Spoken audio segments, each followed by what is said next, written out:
예수님의 이름으로 기도드립니다. 아멘. 하나님의 말씀 로마서 12장 1절과 2절 말씀입니다. 함께 봉독합니다. 그러므로 형제들아, 내가 하나님의 모든 자비하심으로 너희를 권하노니 너희 몸을 하나님이 기뻐하시는 거룩한 산 제물로 드리라. 이는 너희가 드릴 영적 예배니라. 너희는 이 세대를 본받지 말고 오직 마음을 새롭게 함으로 변화를 받아 하나님의 선하시고 기뻐하시고 온전하신 뜻이 무엇인지 분별하도록 하라. 아멘. 요즘은 제가 성경 공부 아주 포식을 하고 있습니다. 점심시간에 세례자 교육한다고 우리 이면희 성도님과 함께 세례 교육을 하고 있고, 또 우리 이렇게 오후 시간에 로마서 공부를 하고, 저녁이면 또 청년들 성경 공부를 하고 근데 우리 이면희 성도님이나 우리 청년들이나 말씀을 잘 받아들이니 제가 요즘같이 좀 보람이 있는 때가 없다, 그렇게 느껴요. 얼마나 감사한지 모르겠습니다. 지난번에 우리 몸을 1절을 통해서 우리 몸을 거룩한 산 제물로 드리라는 것에 대해서 말씀을 드렸습니다. 우리 몸을 산 제물로 드리는 것, 이것이 하나님이 기뻐하시는 것이라고 했습니다. 바울에 따르면 복음은 우리의 삶의 방향을 근본적으로 바꾸어 놓는다고 하지요.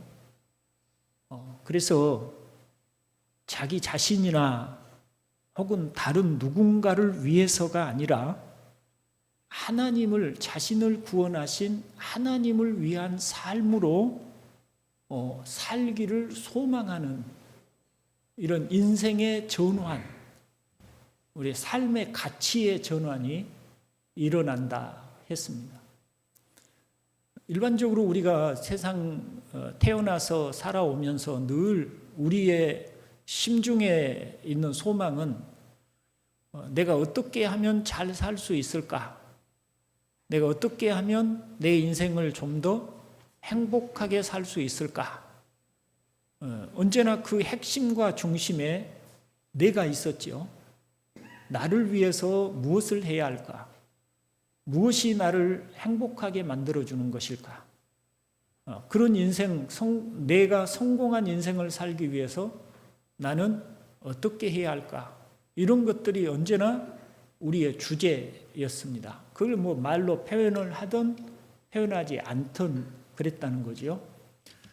그런데 예수를 믿고 보니 내 삶이라고 하는 것이, 내가 행복하게 살기를 원하고 구했던 내 삶이라고 하는 것이 온통 죄와 죄에 따른 심판 위에 있는 것임을 알게 됐고요. 그런데 하나님께서 그 아들 예수 그리스도의 피로써 그런 나의 허물과 죄를 속죄하여 주셨고, 영원한 하나님의 자녀로 삼아주셨다는 큰 은혜를 알게 되었습니다. 그것을 알고 나니 이 세상의 삶이라고 하는 것이 그렇게 가치 있는 것이 아님을 알게 되었어요. 그것은 우리에게 바람을 잡는 것처럼 헛될 수밖에 없고, 우리의 영원한 행복이라고 하는 것을 주지 못하는 것임을 깨닫게 되었고요. 다만 하나님께서 구속하신 그 크신 은혜가 감당할 수 없는 놀라운 은혜임을 알게 됩니다. 그래서 이제 삶의 전환이 이루어지게 됩니다. 어떻게 하면 내가 행복할 수 있을까? 어떻게 하면 내가 더 나은 삶을 살 수 있을까를 생각하고 거기에 초점을 맞추었던 우리가 이제는 나를 구속하시고 내게 은혜를 베푸신 하나님을 어떻게 기쁘시게 해드릴 수 있을까? 이렇게 우리의 삶의 전환이 이루어지게 됐다는 것이죠.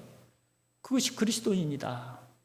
그리스도인이란 바로 그것이다. 신앙이란 바로 그런 것이다.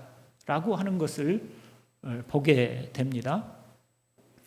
데살로니가 교회에 보낸 편지에서 바울은 우리는 사람을 기쁘게 하려 하지 않고 우리 마음을 살피시는 하나님을 기쁘게 하려고 합니다. 라고 했습니다. 자, 복음을 다시 생각해 보면 복음은 우리를 죄와 사망에서 풀어 자유하게 하였습니다. 이제 우리는 더 이상 죄에 빠져 하나님의 정죄와 심판을 받을까 두려워할 필요가 없게 되었습니다. 다시는 정죄함이 없다 했습니다. 우리는 복음 안에서 하나님의 충만한 사랑과 은혜를 받습니다. 성령은 하나님과 원수되었던 우리 마음을 바꾸어 하나님을 사랑하고 섬기도록 바꾸어 놓았습니다. 우리가 하나님을 순종하고 기쁘시게 하는 삶을 사는 것은 구원을 얻기 위해서가 아니라 이미 구원을 주신 하나님의 사랑에 감사하기 때문입니다. 하나님이 우리를 받아주셨기 때문에 우리는 자유롭게 되었고 그분이 기뻐하시는 삶을 살 수 있게 되었습니다. 바울은 이렇게 사는 것이 너희가 드릴 영적 예배니라고 합니다. 여기서 영적이라는 단어는 합리적인, 올바른이라는 뜻이라고 말씀을 드렸죠. 다시 말하면 이렇게 하나님을 기쁘시게 하는 삶을 살고자 하는 마음으로 하나님을 기쁘게 섬기는 것이 우리 몸을 산 제사로, 산 제물로 드리는 삶이고 그것이 이치에 맞고 그것이 합당한 예배라는 것입니다. 합당한 삶이라는 것입니다. 이치에 맞아요. 합리적이에요. 올바라요. 왜냐하면 우리에게 그와 같은 은혜를 주신 하나님 앞에 하나님을 기쁘시게 하는 것이 너무 당연한 일이기 때문입니다. 하나님은 자신의 전부, 하나님의 전부, 다시 말하면 하나님이 그처럼 사랑하시는 독생자를 우리를 위해서 내어주셨습니다. 전부를 주신 사랑이죠. 모든 것을 주신 사랑입니다. 그런 사랑을 받았으니 우리도 하나님을 사랑하고 그분을 기쁘시게 하는 것이 너무나 당연한 일이다. 그것이 우리 그런 태도를 가지고 살아가는 것이 하나님 앞에 산 제물로 드리는 영적 예배다. 이렇게 말씀드렸습니다. 이제 2절에서 바울은 근본적인 그리스도인의 삶의 길을 펼쳐서 보여줍니다. 말하자면 자신의 전부를 하나님이 기뻐하시는 것으로 드리기 위해서는 무엇보다 마음이 새로워져야 함을 말을 합니다. 야, 이 세대를 본받지 말고 오직 변화를 받아. 야, 그렇죠? 이 세대가 뭘 말하죠?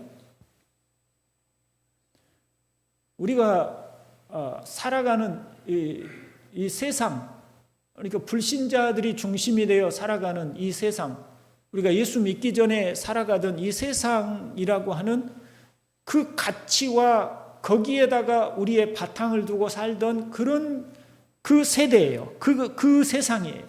그 세상을 본받지 말고 이제 그리스도 안에서 다시는 정죄함을 받지 않는 하나님의 아들의 영을 받은 우리들이라면 이제 변화를 받아야 한다. 변화를 받아요. 오직 변화를 받아. 이렇게 하죠. 자, 우리 삶에는 두 가지 방식이 있다고 하겠습니다. 첫째, 세상을 따르는 방식이 있습니다. 세상을 따르는 방식이 있어요. 자, 오전 중에 세상은 강자를 선호하는 세상이라고 그랬죠. 그래서 능력자가 되고 강자가 되고 뛰어난 자가 되고 다른 사람보다 경쟁해서 이기는 자가 되는 것이 세상에서 잘 사는 길이고, 그것이 승리자의 길이고 성공자의 길이라고 했습니다. 그것이 세상의 방식입니다. 자, 이 세상의 방식이 우리 앞에 있습니다. 또 다른 방식은 하나님의 뜻이 있는 방식입니다. 뜻을 따르는 방식입니다. 하나님의 뜻은 낮은 자리에, 가난한 자의 자리에, 비천한 자의 자리에 은혜가 임하는 것입니다. 만일 여기 어떤 사람이 있습니다. 가난을 벗어보기 위해서 열심히 노력합니다. 그래서 큰 성공을 거두고 부유한 사람이 되었습니다.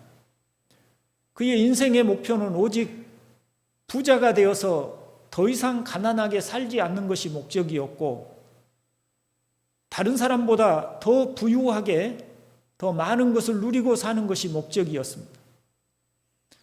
그리고 예수를 믿지만 여전히 그 부유함과 더 강함에 자신의 삶의 목표와 목적을 두고 산다면 이 사람은 변화를 받은 것이 아닙니다. 세상의 방식을 그대로 따르고 있는 삶인 것이죠. 그런데 우리가 노력하지 말라는 게 아닙니다. 열심히 살고 근면 성실하게 사는 것은 당연한 일입니다. 그것은 우리가 심는 대로 거둔다는 하나님의 일반적 원칙 아래서 모든 사람이 다 당연히 부지런하고 성실하게 살아야 합니다. 그럼에도 불구하고 성공이 자신의 목적이 아니고, 내가 어떻게 하면 하나님을 기쁘시게 할 수 있을까? 내가 근면 성실하게 삶으로 얻은 이 부유함과 이 재물을 어떻게 하나님을 기쁘시게 하는 일에 쓸 수 있을까?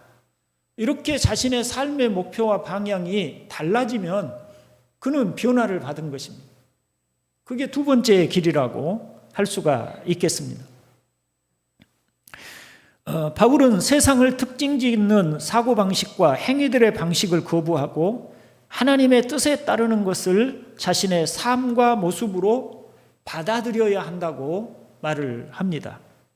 2절에 보면 본받다 그리고 변화를 받아가 대조되어 나오지요. 여기 변화를 받아는 겉으로 어떤 것을 본받는 것이 아니라 속 사람이 새롭게 되는 것을 의미합니다.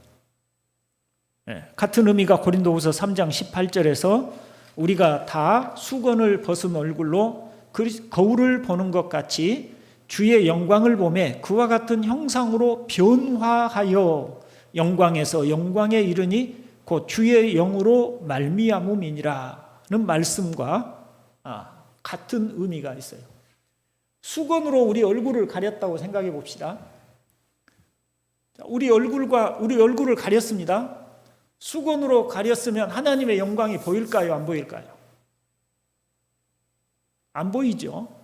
수건으로 가려서 하나님의 뜻이 뭔지 몰라요. 영광이 뭔지 몰라요. 수건으로 가린 것처럼 진리에 대해서 눈이 어둡고 밝지 못하고 가려져서 우리가 예수 믿기 이전에 살아오던 삶의 방식 그대로, 믿지 않는 사람들이 살아가는 삶의 방식과 그들의 사고방식 그대로 따라가는 것은 그것은 세상의 방법으로 사는 것입니다. 그런데 변화하여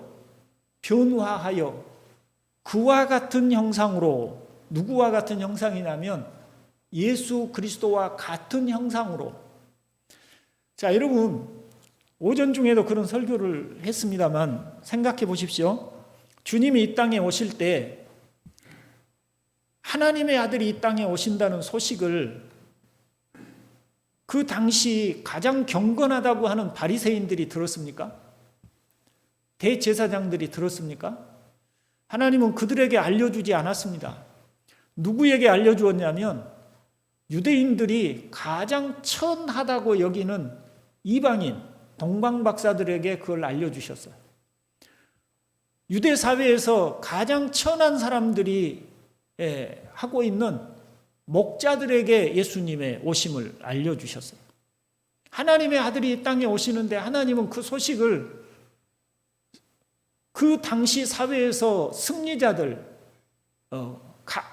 높은 사람들, 강한 사람들, 사회의 지도층, 리더십 자리에 있는 사람들에게 알려주신 것이 아니고 낮은 자리에 있는 사람들에게 알려주셨어요. 그게 하나님의 마음입니다. 하나님의 뜻입니다. 예수 그리스도가 걸으셨던 길입니다. 그러니까 예수 그리스도와 같은 형상이 되어 주님은 그렇게 말씀을 하셨죠. 너희가 나를 선생이라고 부른다. 그런데 선생이라고 부르는 내가 너희의 발을 씻어주는 자가 되었다. 내가 너희의 발을 씻어주는 자가 되었다. 그러니 너희도 나와 같이 발을 씻어주는 자가 되어라. 이게 주님이 우리에게 가르쳐 주신 하나님의 방식이죠. 하나님의 뜻을 따르는 삶의 방식이에요. 이걸 우리에게 주신 것이에요. 너희 나 따라라.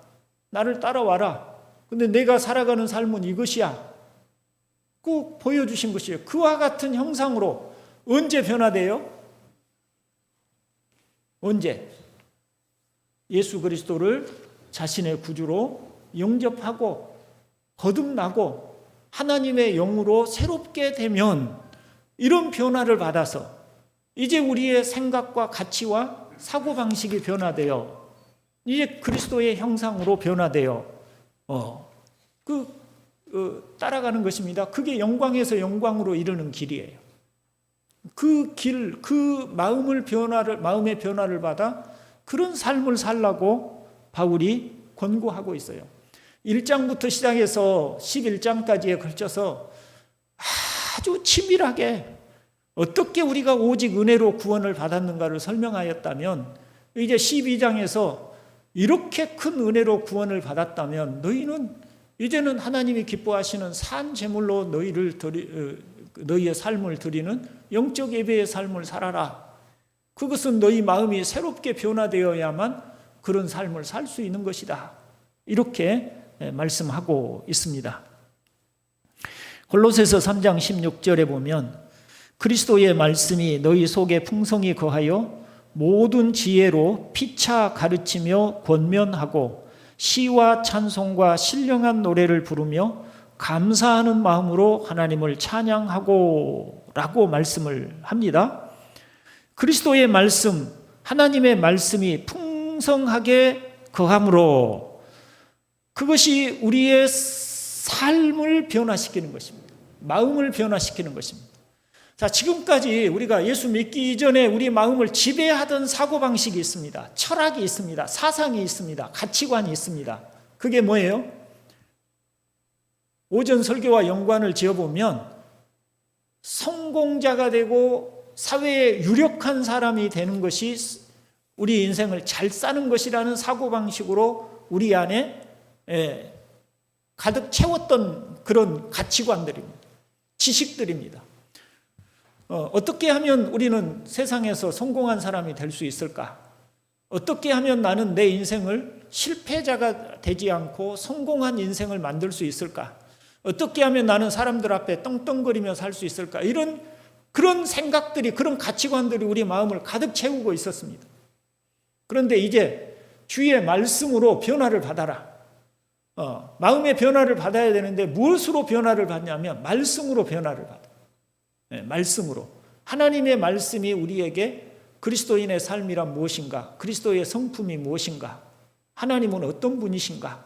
이런 것을 가르쳐주고 이런 말씀으로 너희 마음이 변화를 받아 새롭게 함으로 이제 그의 말씀이 우리가 그동안에 우리 마음에 그 마음을 채웠던 세상의 가치관을 비워내고 그것들을 이제 버리고 그리스도의 말씀으로 우리 마음을 채워 그 그리스도의 말씀이 우리를 변화시켜 하나님이 기뻐하시는 뜻을 따라 사는 것입니다. 그게 새 사람으로 살아가는 삶이라고 말씀드릴 수가 있겠습니다. 이제 1절과 2절을 따라 금방 제가 설명드린 대로 세 가지의 권고를 드리고 오늘 짤막하게 마치려고 합니다. 자, 우리는 어떻게 하나님을 기쁘시게 하여 우리의 전부를 바치는 삶을 살 수 있을 것인가? 첫째, 하나님의 자비하심을 보는 것입니다. 하나님의 자비하심. 여기 1절에서 하나님의 자비는 일반적인 자비가 아니라 십자가에서 행해진 특별한 자비를 지칭하는 것입니다. 그러니까 우리가 하나님을 기쁘시게 하는 삶을 살기 위해서는 가장 먼저 우리에게 필요한 것은 그리스도가 십자가에서 나를 위해서 무슨 일을 하셨는가를 깊이 숙고하는 것입니다.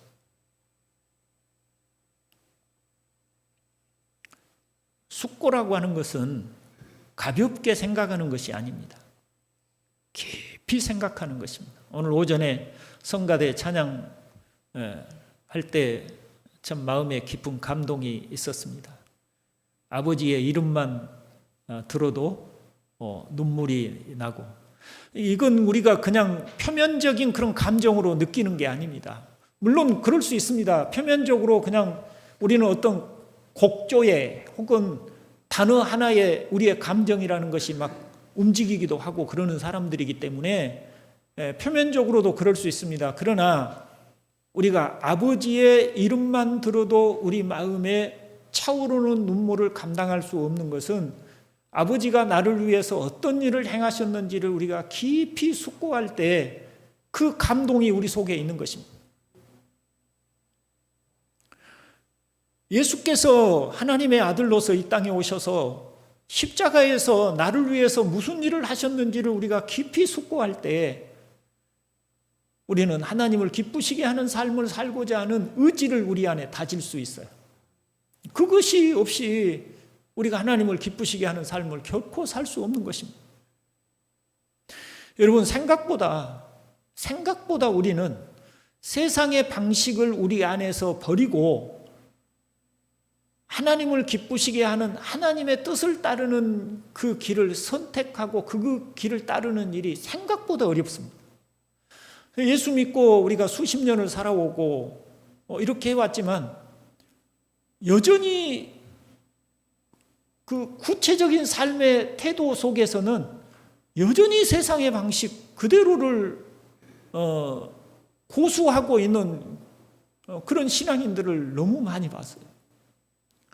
물론 이렇게 있는 저도 뭐 완전히 벗었다고 할 수 없지만 저는 하나님 앞에서 부끄러움 없이 이렇게 말씀드릴 수 있습니다. 저는 정말 세상의 방식을 제 안에서 제거하기 위해서 힘쓰고 그걸 버리기 위해서 힘쓰고 어떻게 하면 하나님을 기쁘시게 하는 삶을 살 수 있을까에 대한 깊은 열망과 소망을 가지고 있다고 저는 분명히 하나님 앞에서 말씀드릴 수 있습니다. 그런데 많은 신자들이 하나님 앞에서 일생을 살아오면서도 끊임없이 자기를 높이고 자기 행복을 찾는 이 방식, 세상의 방식, 불신자들의 방식을 버리지 않은 채로 신앙하려고 하는 그런 경우들이 허다히 많아요. 이게 쉽지 않아요. 이걸 가능케 하는 것은 주님이 나를 위해서 어떤 일을 행하셨는가를 깊이 숙고해야 합니다. 그럴 때 우리는 그에 합당한 삶을 살 수 있는 그런 의지를 다질 수 있는 것이죠. 두 번째, 우리를 위하여 자신의 전부를 주신 예수님께 우리가 보일 수 있는 합리적인 반응은 우리의 전부를 그분께 드리는 것입니다. 우리가 우리의 전부를 하나님께 드리지 않는 것은 하나님이 우리를 위하여 어떻게 하셨는지를 분명히 생각하지 않았기 때문입니다. 다시 말하면 주님이 나에게 주님의 모든 것을 주셨다는 것을 우리가 깊이 인식하면, 그래서 나도 주님께 전부를 드리겠다는 마음의 각오를 새기지 않으면 우리는 주님께 우리의 전부를 드리기가 어렵다는 것이죠. 전부를 드리지 않으면 어떻게 될까요? 주님의 말씀처럼 재물과 하나님을 겸하여 섬기려 하거나 하나님도 사랑하지만 세상도 사랑하려는 마음을 버리지 못한 채로 살 수밖에 없는 것입니다. 그래서 삶의 방식은 세상을 사랑하는 방식으로 살고, 신앙은 또 신앙 따로 해서 하나님을 섬기려고 하는 이런 이중적 태도를 견지할 수밖에 없는 것이에요. 그런데 질문 드려 보겠습니다. 여러분은 여러분의 모든 것을 하나님 앞에 드리는 일이 결코 아깝다고 생각되지 않으십니까? 여러분은 하나님께 여러분의 모두를 드려도, 전부를 드려도 합당하고 타당하고 합리적이라고 분명히 그렇게 믿습니까?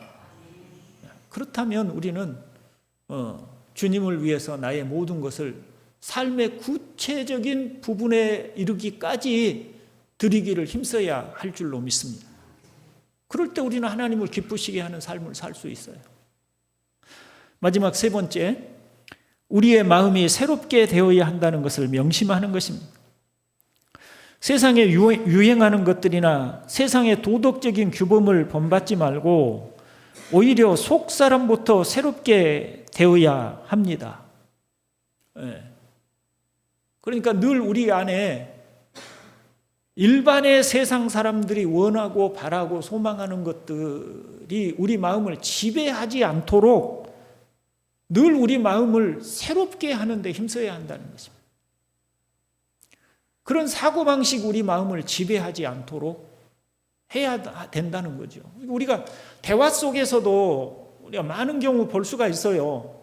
서로 대화를 나눌 때에도 우리는 늘 그래야 행복하지, 그래야 좋지, 그래야 우리의 인생이 성공할 수 있는 것이지, 이런 그 세상의 사람들이 말하는 것과 같은 얘기를 늘 합니다. 그리고 자랑거리, 사람들이 자랑하는 것을 우리도 그게 자랑거리라고 생각하고 늘 자랑하는 그런 그 모습들을 우리가 가지고 있다면 그걸 버려야 되는 거죠. 자식 자랑, 자기 건강 자랑, 자기 지식 자랑, 자기가 가지고 있는 어떤 사회적인 지위 자랑, 이런 자랑거리들을 우리가 세상 사람들이 가지고 있는 자랑거리들과 같은 자랑거리를 나의 자랑거리로 여기고 있다면 우리는 여전히 마음이 새롭게 됐다는 거예요? 안 됐다는 거예요? 안 됐다는 거예요. 그걸 자랑으로 삼지 않으려고 해야 되는 거죠. 그런 우리의 세상의 방식의 마음을 변화시켜야 돼요. 그걸 버리고 변화시켜서 하나님이 무엇을 기뻐하시는지, 하나님이 누구를 주목하시는지, 하나님이 어떤 사람에게 복을 주시기를 원하시고 기뻐하시는지를 주목하고 거기에 우리 마음을 두어야 해요. 그러니까 우리가 사람들과 대화하면서 사람들이 자식 자랑하고 뭐 자기 가진 것 자랑하고 자기 좋은 차를 자랑하고 할 때 우리는 심령이 가난한 자가 복이 있다는 그 복을 우리 마음에 담고 그것이 복이라고 생각하고 자기는 심령의 가난함을 자랑할 수 있어야 된다는 거죠. 이게 우리가 하나님 앞에 드릴 영적 예배다. 우리 자신을 산 제물로 드리는 그리스도인의 합당하고 타당한 삶이다. 이것이 저와 여러분 앞에 깊은 도전이 될 수 있기를 바랍니다. 구체적으로 정말 막연하게 예수 믿고 그냥 교회에 와서 설교 듣고 돌아가고 그런 것이 아니라 말씀이 우리의 삶을 지배하고 주의 은혜가 우리의 삶을 변화시켜 나가는 구체적인 삶의 변화들이 주 안에서 있기를 다시 한번 주님의 이름으로 축원을 드립니다. 기도합니다. 하나님 우리 아버지, 진리로